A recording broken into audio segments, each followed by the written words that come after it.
Shivkranti news Jat.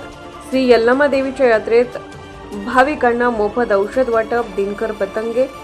दिनांक 15 डिसेंबर ते 19 डिसेंबर 2025 अखेर जत येथील श्री डफळे घराण्याचे आराध्य दैवत श्री यल्लमा देवीच्या यात्रेमध्ये लायन्स क्लब जत तर्फे भाविकांना ही औषधे माननीय उपविभागीय कृषी अधिकारी श्री श्रीखंडे व त्यांचे अधीनस्थ असलेले कर्मचारी अधिकारी यांच्या शुभ हस्ते सदर मोफत औषधांचा बॉक्स तालुका आरोग्य अधिकारी आणि त्यांचे कर्मचारी यांच्या स्वाधीन करण्यात आला.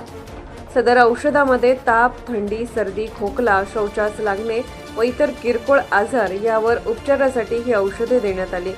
तसेच लायन्स क्लब जत तर्फे काही कर्मचाऱ्यांना रक्तदान देण्याबाबत प्रवृत्त करण्यात आले.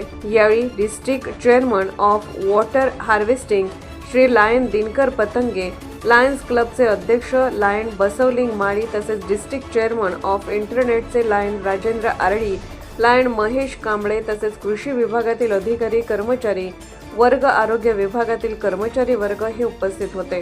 तसेच राजेंद्र आरडी यांनी यल्लमा देवी परिसरातील विकास कामासाठी 1000 रुपयांची तर बसलिंग माळी यांनी 500 रुपयांची आर्थिक मदत दिली. यावेळी यल्लमा देवी प्रतिष्ठानचे अध्यक्ष माननीय शार्दूल राजे डफळे यांच्या शुभ हस्ते श्री राजेंद्र आरडी आणि बसलिंग माळी यांचा सत्कार करण्यात आला. यावर्षी यात्रेमध्ये लायन्स क्लब जत तर्फे मोफत औषध वाटप, रक्तदान त्याचबरोबर विकास कामासाठी देणगी असे उपक्रम राबवण्यात आले. यामुळे यात्रेमध्ये आलेल्या भाविकांच्या मनामध्ये लायन्स क्लब जत एक सामाजिक बांधिलकी जपणारी आंतरराष्ट्रीय संघटना आहे असे ठाम मत तयार झाले. धन्यवाद.